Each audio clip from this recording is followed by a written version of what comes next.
Novel وہ ایک لمحہ محبت، ایپیسوڈ 7، پیشکش میرے کارواں۔ میں سمجھا وہ لڑکی غلط ہے اور میں نے اپنا بدلہ لینے کے چکر میں اسے برباد کر ڈالا۔ اس کا باپ مر گیا، وہ گھر سے بے گھر ہو گئی اور میں نے اپنے ضم میں خود کو حق بجانب سمجھتا رہا۔ اتنا بڑا گناہ کر ڈالا میں نے، مجھے پھر بھی اس پر ترس نہ آیا اور اب مجھے تم پر بھی ترس نہیں آئے گا۔ چلاؤ جتنا چلا سکتی ہو چلاؤ، یہاں پر تمہاری کوئی بھی آواز سننے والا نہیں، جیسے وہ چلائی تھی اور کوئی اس کی آواز نہیں سنتا تھا۔ چلاؤ اب مکار ظالم لڑکی چلاؤ۔ وہ اس پر تانے حلق کے بل چینتا رہا اور خوف سے لرزتی بینش اپنی جان بچانے کی کوشش میں اندھا دھند بھاگی تھی۔ نہیں، مجھے نہیں مارو۔ وہ دیوار سے ٹکرا کر گری گئی۔ مجھے چھوڑ دو، معاف کر دو، پلیز جانے دو مجھے۔ بے اختیار روتے سسکتے وہ اس کے پاؤں میں گری تھی۔ بازل خان نے نفرت سے اسے ٹھوکر مار دی اور وہ دوبارہ دیوار کے ساتھ ٹکرائی تھی۔ اس کے سر سے خون پھٹ رہا تھا۔ بازل، مجھے چھوڑ دو، پلیز مجھے چھوڑ دو۔ وہ اس کے مقابل میں ٹک گیا تھا اور اس کی سگی چچا زاد تھی، اس خاندان کی عزت، مگر اس پر قطعی رحم نہیں آ رہا تھا۔ مجھے معاف کر دو، ہاتھ جوڑے وہ کہہ رہی تھی، مگر بازل خان نے اس کی کنبٹی پر ریوالور رکھے ٹرک انگلی کا دباؤ بڑھا رکھا تھا۔ بازل! بینش کی آنکھ کھلی رہ گئی تھی۔ شمسا کی خالہ بیرون ملک رہتی تھی، وہ پاکستان آئی ہوئی تھی۔ وہ ان سے اور ان کے بیٹوں سے مل چکی تھی، اچھی فیملی بھی باہر سیٹل تھی۔ وہ لوگ اپنے بیٹے کی شادی کرنے پاکستان آئے ہوئے تھے۔ شمسا کی اپنے ماموں کے بعد ہاں طے ہو چکی تھی۔ آج کل اس کی خالہ لڑکیاں دیکھ رہی تھی۔ جب وہ اس گھر فون کیا تو ماما بتا رہی تھیں، شمسا کی خالہ نے اپنے بیٹے کا پرپوزل شارکا کے لیے دیا ہے۔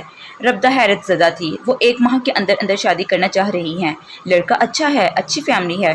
مجھے تو کچھ سمجھ نہیں آ رہی کہ کیا جواب دوں۔ شمسا کے والدین بہت اطمینان دلا رہے ہیں، مگر اتنی دور بیٹی کو بھیجنے کا دل نہیں کر رہا۔ ماما مزید بتا رہی تھیں، ماما وہ واقعی اچھی فیملی ہے، آپ اپنا اطمینان کر لیں اور ہاں کر دیں۔ شارکا کی ایج ہے، کوئی معاوضہ کا نہیں۔ لڑکے سے مل چکی ہوں، اچھا خاصا ہے، تو بڑی خوش قسمتی کی بات ہے کہ وہ اپنی شارکا کے لیے کہہ رہی ہیں، ورنہ ان لوگوں کو رشتے کی کیا کمی ہے۔ وہ فوراً پرجوش ہو گئی، مگر 1 ماہ کے اندر اتنی جلدی شادی کیسے کر سکتے ہیں؟ او ماما، سب ہو جائے گا، پاپا کو ملنے والی رقم ساری سیو ہے، ہم ارینج کر لیں گے، اس نے فوراً کہہ دیا۔ شمسا کی خالہ نے بھی کچھ دینے سے صاف انکار کر دیا ہے، بلکہ وہ تو کہہ رہی تھی کہ شادی کی ساری ذمہ داری بھی وہ لوگ خود ہی اٹھائیں گے۔ ایک اور بات کہہ رہی تھیں وہ۔ ماما کچھ کہتے رک گئی تھیں۔ کیا بات؟ شارکا اتنی دور جانے پر راضی نہیں، تو شمسا کی خالہ کہہ رہی تھیں کہ وہ نعمان اور سبحان کے ویزے کی بھی تیاری کروا لیتی ہیں۔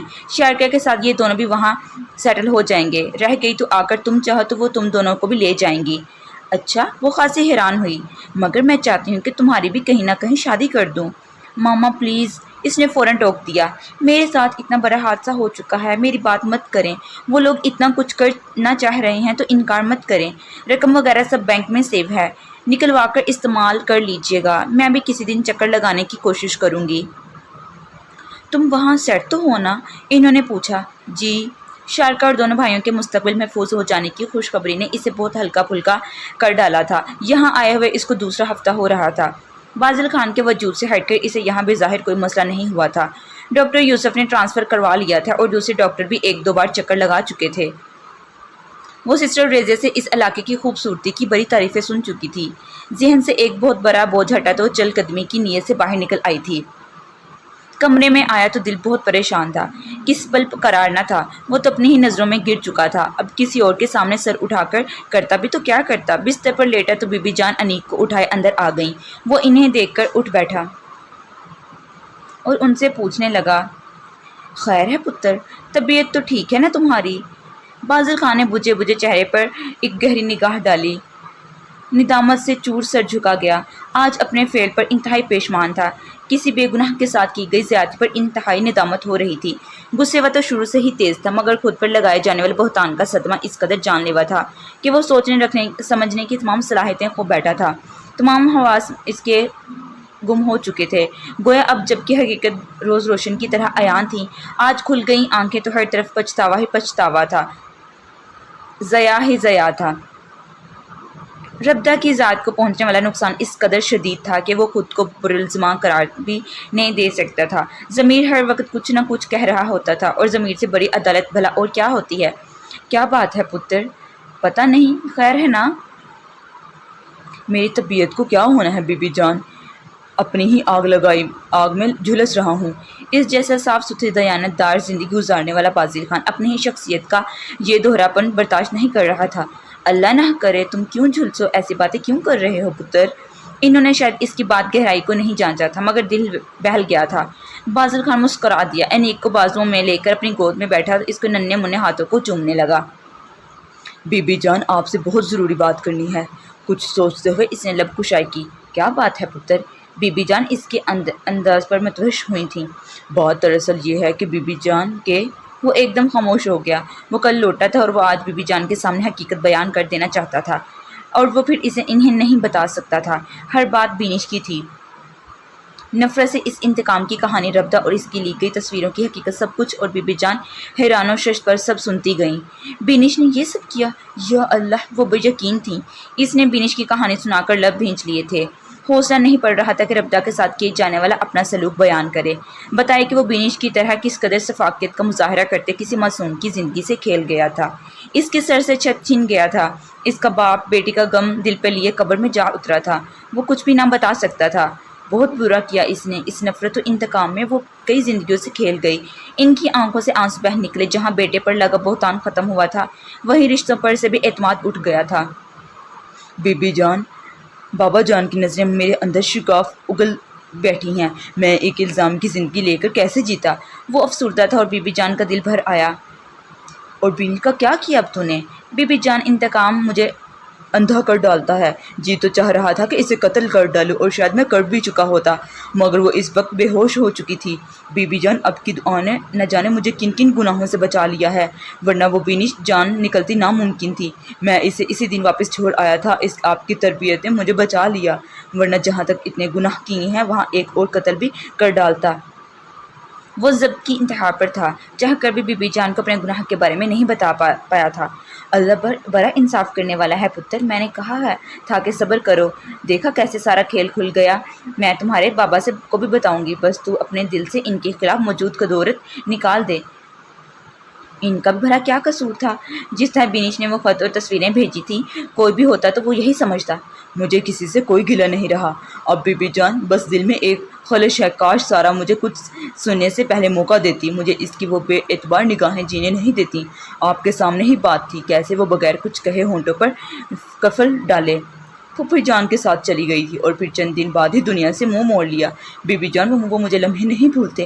وہ پھر گزرتے وقت کو یاد کرتے ماضی کی راکھ کریدتے اپنے ساتھ ساتھ بی بی جان کے دل سے بھی کھیل رہا تھا۔ بڑی نیک فطرت اور پاک باز روح تھی، اللہ اسے جنت میں جگہ دے۔ بی بی جان اپنی آنکھیں صاف کرنے لگیں۔ اور وہ لڑکی کیا بھری صورت تھی اس کی، میرا تو دل ہی کہتا ہے کہ وہ ایسی لڑکی نہیں۔ کیا نام تھا اس خط میں لکھا تو بھلا؟ ربدہ، ڈاکٹر ربدہ ہے نام اس کا۔ اس نے آہستگی سے دہرایا۔ تیرے بابا نے سختی سے تیرے بھائیوں کو کہا تھا کہ بات حویلی سے باہر نہ نکلے، اور سارا نے بھی جیتے جی کچھ نہ کہا، ورنہ لڑکی تو برباد ہو جاتی۔ بینش نے دوستی کا بھی پاس نہ رکھا، خدا اسے سمجھائے۔ کیا اس لڑکی کو پتا ہے کہ اس کی دوست استعمال کر چکی ہے؟ بی بی کہہ رہی تھی کہ وہ شرمندگی کے مارے سر جھکائے ہوئے تھا۔ پتہ نہیں بی جان۔ تو آرام کر پتر، میں جا کر تیرے بابا اور بھائیوں کو بتاتی ہوں۔ ایک منٹ بی بی جان۔ وہ رک گئی تھیں۔ وہ بستر سے اتر کر الماری کی طرف بڑھ گیا تھا اور اس میں سے ایک بڑے سائز کا لفافہ نکال کر پلٹا۔ بی بی جان، اس میں وہ سارے ثبوت ہیں جو سب کی نگاہوں میں میری بے گناہی کو ثابت کرنے میں کافی ہیں۔ اس میں بینش کی ڈائری ہے، وہ تمام خطوط، اسٹوڈیو کے مالک کے بیانات، آفیسر جمشید کی رپورٹ کے علاوہ ان تصاویر کے اصل نگیٹو کے ساتھ تصاویریں بھی ہیں۔ اگر تب بھی کسی کو یقین نہ آئے تو بینش کے پاس جا کر تصدیق کی جا سکتی ہے۔ ٹھوس و جلتا اثرات کے لیے وہ کہہ رہا تھا، بابا صاحب کی بے اعتنائی نے اسے بہت بدگمان کر ڈالا تھا۔ بی بی جان نے خاموش سے لفافہ تھام لیا۔ دن اپنے مخصوص رفتار میں گزر رہے تھے۔ ایسے میں شارکا کی شادی شمسا کے کزن سے طے ہو گئی تھی۔ وہ شادی سے ہفتہ پہلے ہی آ گئی تھیں۔ اس کی اکلوتی بہن کی شادی تھی، سب بکھیرے تھے۔ شادی کے بعد شارکا نے فوراً امریکہ نہیں جانا تھا، وہاں اس کی ساس اور باقی فیملی کو واپس چلے جانا تھا، اور جب تک شارکا کے ساتھ نعمان زبان وغیرہ کے کاغذات نہ بن جاتے وہ وہیں اور اس کے ہسبینڈ نے ادھر ہی اپنے خالہ کے ہاں رہنا تھا۔